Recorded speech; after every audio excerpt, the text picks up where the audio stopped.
All right, guys, Ray here again from Audience Lab. And in this module, let's discuss the difference between in market audiences or lists and superpixels or the identity resolution tool and make sure everybody has an understanding.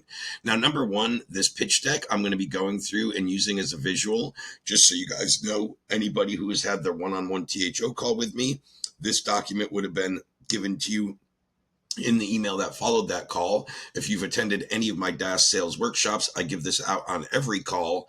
But number six within this resource that I give to a lot of our clients, a majority of our clients, there is this pitch deck, which we've given you to go and use in your sales presentations, right? So this has nothing branded to Audience Lab. When you click on it, you download and make your own copy, and then you swap out the first slide with your own branding, image, et cetera, et cetera. So I'm going to bring up the community pitch deck, and I'm going to go through and talk about this in a manner that I would and highlight the differences and the pros and the cons, how I would pitch them, when I would lead with which one. And guys, literally just the workshop I did today was all geared around, and this is a DaaS sales workshop, so everything to do with the selling of the data.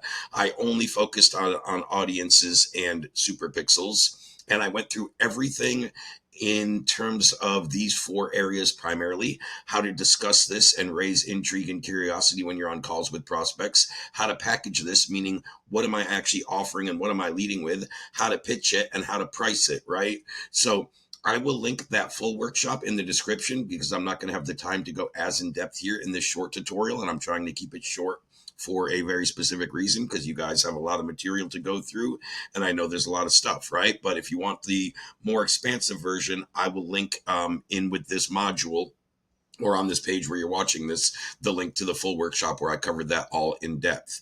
Now, let's start with the audiences, right? So what we're going to show people is we will find their exact target audience. So a main thing I talk about when I'm on a call with a prospect, specifically talking about in-market audiences, is the enhanced targeting and how that alone is going to ultimately lower their cost per lead and acquisition by anywhere from about 25 to 40% without having to go swap out creative every couple of weeks because you think your ads are fatiguing because of that.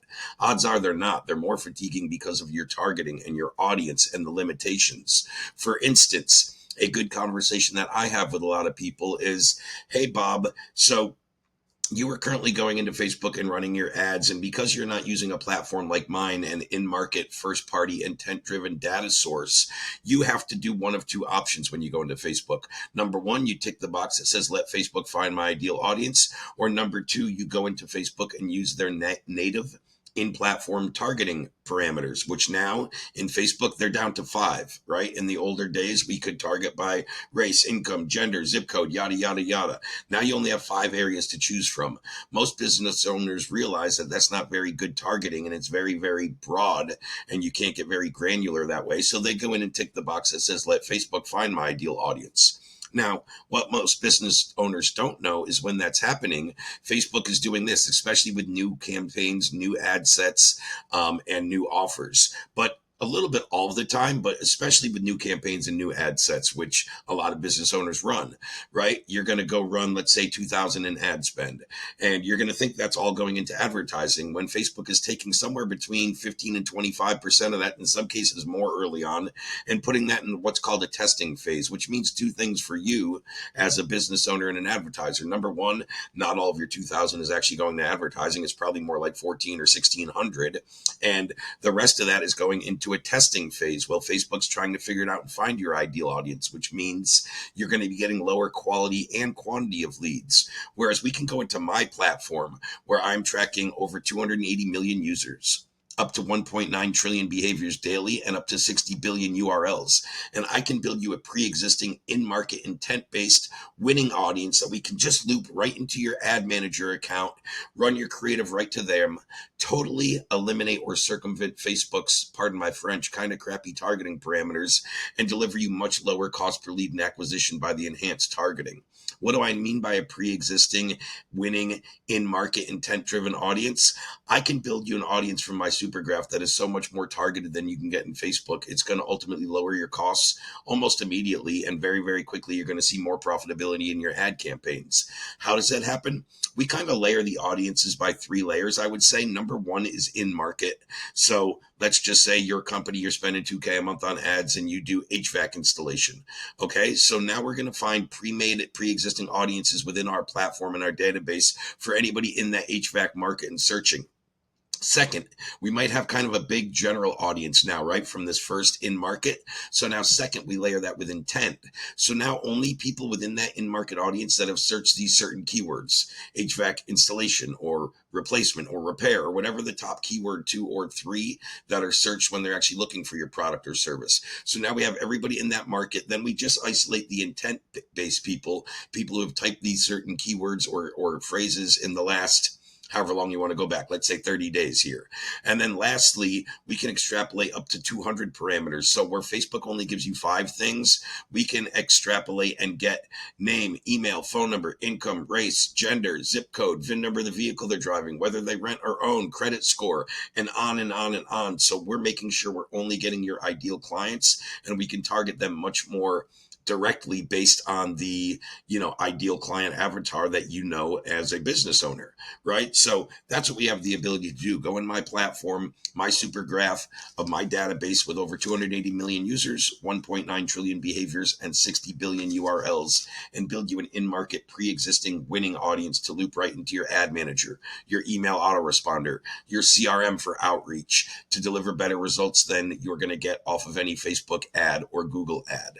Does that make sense, Mr. Customer? Right? So we find the exact audience, right? And I went in very much depth. Then we can show them how we can sync that audience, as I talked about, right into Facebook, Google, et cetera, et cetera. So we start to see results like you're seeing over there, right? So that's a big aspect, and that's most of my conversation when I'm talking about in market audiences. It's comparing the targeting, it's showing them what they're doing. And then I always ask this question when I get to that part of the conversation, when it's like, hey, you're currently doing one of these 2 things, right, Bob? To target, this is kind of the better way to target.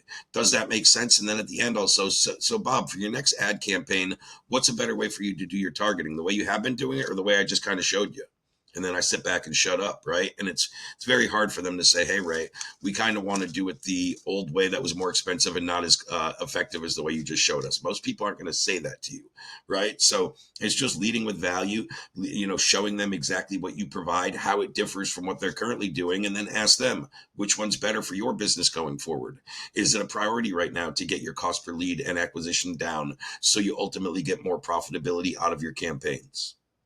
And then again, sit back and shut up. Ask those questions where you know that they're not going to say, no, it's not important for me to get results or to get more profitable ads, right? They're on that call for a very specific reason. So we have all kinds of examples on this page. And again, I'm not going to go through this as I'm pitching you guys. I'm not going through this from the pitch deck format. I'm just showing you what we have access for you guys to show, some of the different campaigns, more and more case studies. Here's a bunch of different ones, right? 15 agreements signed within a day. You guys can go through all these and use these and explain how our in-market audiences and our super pixel led to these results. But that conversation and that aspect was all about the in-market audiences, right? And I'm going to do a whole nother module more about the pricing specifically.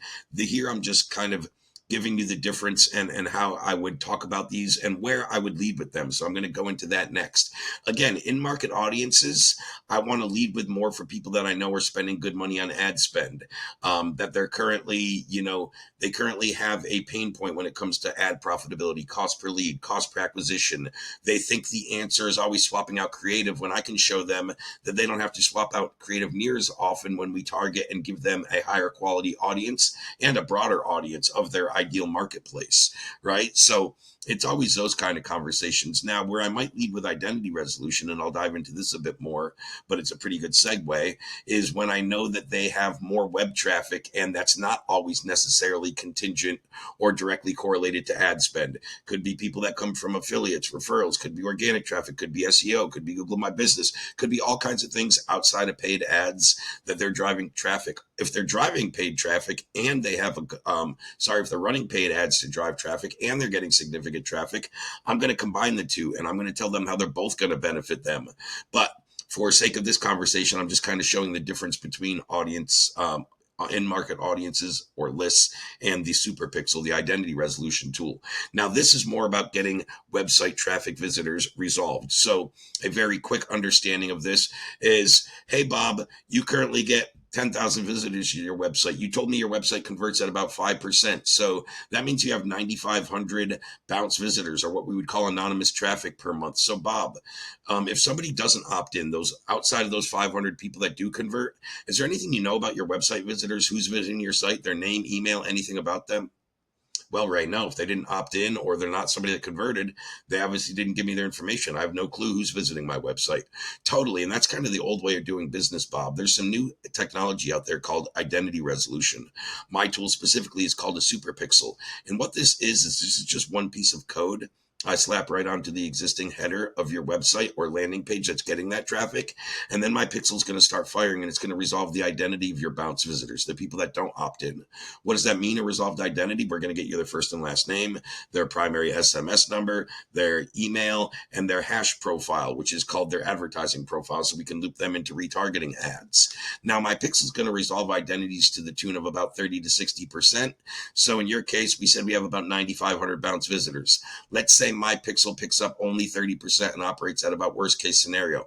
That's the name, email, phone number, and advertising profile of 3,000 people who visited your website in the last month that you would have never identified. Then we take that audience, we loop them into a very simple retargeting ad and say something along the lines of, hey, we saw you visited our, XYZ website here in the last month or so. We're sorry to see you didn't opt in for our free newsletter or you didn't make a purchase. Hey, we have this special deal going just for our loyal website visitors. Since you did visit our page and shop around, we're offering a 25% discount if you check out within the next 24 hours. Use this code. Boom. Very redirect right where they fell off your funnel. Hey, you visited my website. We saw you didn't do this, yada, yada, yada. We'd love to have you as a member of our family. Here's a little discount and a little loyalty for even coming and visiting our page.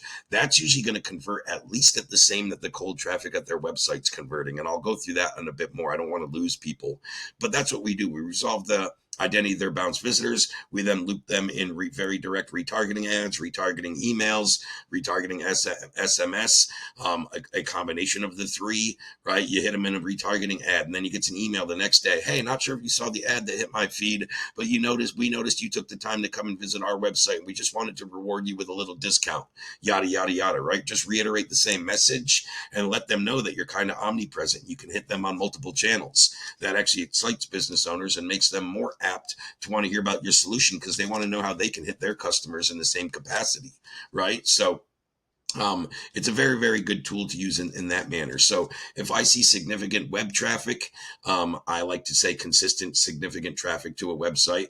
If I see a good average order value, if I see good conversion rates, everything that, and guys, we'll go through more information. I probably want to lead with the identity resolution. And one of the resources that we provide to you is the Pixel Forecast Calculator. So when you're speaking with a client or potential prospect, just by knowing about 4 areas of data from them about how many hits they get to their website per month, the average order value of their product and or service, the average cost per acquisition that they're currently paying to acquire a client, and what does their website currently convert at. So just by knowing website conversion percentage, cost per acquisition, amount of hits per month, and average order value, we can plug that number into a forecast calculator and give them a great guesstimate of how much revenue they're leaving on the table by not using an identity resolution tool. So again, and we can dive more in depth, and I highly recommend checking out the full workshop if you guys want some more. But again, I'll go through really quick the pitch deck, just reiterating what I just said, and it probably would have been more interactive if I was kind of going through it in real time. But again, I'm not going through this from a pitch deck standpoint. You're already a user on our website, and I'm showing you the best ways to talk about it, identify the opportunities, what to lead with, when, and then we will talk in the next one about the pricing some more. But again, install the header on the code, resolve somewhere from 30 to 40%. It's actually usually closer to 30 to 60%. Out of the last about 2 million profiles to our system, we're matching at about 51%. But I would rather say 30% and deliver higher. I would rather deliver or over deliver on my promise rather than say 50% and have it only perform at 30, because some sites still do. I said the average was 51%. Some are at 30, some are at 60 or 80. There's a few factors that will maybe dictate that to an extent, but I feel really safe saying 30% plus. And that's usually the guesstimate that I will give them. And then, of course, as I talked about, once we've resolved the identities, we have two options, right? As I talked about in the previous module, am I more hands-off agency that just wants to be a data provider and I don't want to run any remarketing or reactivation campaigns? Or am I going to run more full stack, more agency services on top of the DaaS provider, right? And if so, you're going to maybe charge. So you might just charge a flat rate if you're selling the data back to them and you need to be working with people that know how to reactivate it, as I mentioned. Or you might be charging a little more saying, hey, Bob, I can resolve all these identities and then I can run your ad campaigns and your email campaigns and get them back into your funnel for this price, right? So again, you need to decide if you're doing the identity resolution or the identity resolution with reactivation. Again, the same kind of metrics I talked about. I didn't have it on my screen at the time, but it's in our pitch deck. Say, Mr. Business Owner, we just did 10,000 because it's very simple math, right? You can just do it in front of anybody. Say you get 10,000 visitors to your website, Mr. Customer, you get a 5% conversion rate. That leads you to about 500 leads from your website per month. That also means we have about 9,500 bounce visitors that we don't know who they are. We install the pixel. Let's say it matches at 30%. We get about 3,000 leads. We send them back through your funnel process, ads, email, etc. Let's say it converts at 5%, the same as your cold traffic does, when in fact, a lot of times this warm traffic, very direct retargeting with a discount, will convert at a higher percentage. But let's even say worst case scenario, just converts at the same cold traffic as your website. That's 150 more leads or book calls every month by not spending a dime more on traffic, just by installing our super pixel, resolving those identities, and then sending some very simple retargeting emails out. So again, these are some results we've seen from our pixel performances in people's sites. I remember Nico, 24 additional appointments with no additional ad spend. That's exactly what I'm talking about. Just by resolving the identities of his clients' website traffic and then sending them to a reactivation or retargeting ad and or email, whatever he did. I believe he did retargeting ads, Nico, if I'm not mistaken. Got the business owner. He ran this for 24 extra appointments. Yeah, as he says below, this is one of the best products I've sold. I got 24 extra appointments for my client just from the Pixel. And that was like with his first 3 to 7 days of installing it. He was still early on. I remember this restaurant chain with over 1,600 leads in 3 days from the Super Pixel. So all kinds of examples we can run people through, but that should give you guys a lot more understanding in terms of, which one you want to offer, how to talk about them, how to lead with that. And again, the next module will go more into pricing, how to combine those together when it makes sense, and tie this one all together. I think this one's already gone a bit long, so I'm going to cut it off, and hopefully that was helpful, guys. And again, the link to the full workshop where I dive much more in depth will be linked in with this module.